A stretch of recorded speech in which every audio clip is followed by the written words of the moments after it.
Possessive பருவன்னு போய் register பண்ணிட்டு அரோராவோட கம்பெனியனான Tushar eliminate ஆனதுக்கு அப்புறம் அரோரா கமருதீன் மேல சாஞ்சு ஆறுதல் பட்டுக்கிறாங்க.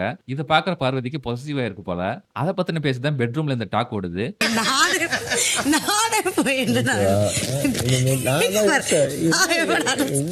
இவங்களுக்குள்ள இந்த கொஞ்சல் சீன்கள் ரொமான்ஸ் எல்லாம் போயிட்டு இருக்கும்போது இதெல்லாம் கேட்டுட்டு இருக்க பக்கத்துல இருக்க கெமி சொல்றாங்க, ஆமா உனக்கு வயிறு எரிஞ்சிச்சு அப்படின்னு. உனக்கு புகஞ்சிச்சு எரியுது வயிறு. கெமி இப்படி சொல்றத பார்வதி மறுத்து பேசவே இல்ல.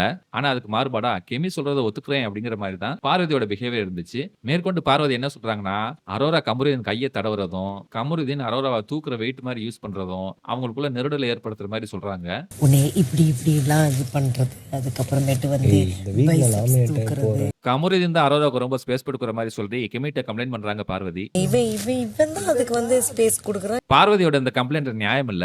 ஏன்னா ஒரு பொண்ணு இடம் கொடுக்காமல ஆம்பளை வந்து டச் பண்ண முடியும். அரோராவே வாண்டடா வந்து என்னை வெயிட்டா தூக்கிக்கோன்னு வந்து ஏறி உட்காரும் போது ஒரு ஆம்பளை இப்படி வேணாம்னு சொல்லுவேன். வெயிட் வேணும்னா நான் இது வேணாலும் தூக்குவேன். அந்த மாதிரி ஆள் எந்த வேணாலும் தூக்குவேன், சிலிண்டர் தூக்குவேன், சேரை தூக்குவேன்.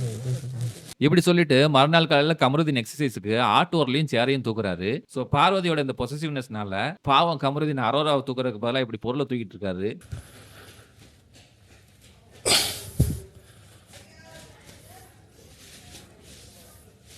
கமருதீன் பார்வதி ஒரு நல்ல ஜோடியா? அவங்க வெளியே வந்ததுக்கு அப்புறம் கல்யாணம் பண்ணிக்கிடுவாங்களா? உங்களோட கருத்துக்கள் என்ன அப்படிங்கறத கமெண்ட்ஸ்ல தெரிவிங்க. நன்றி, வணக்கம்.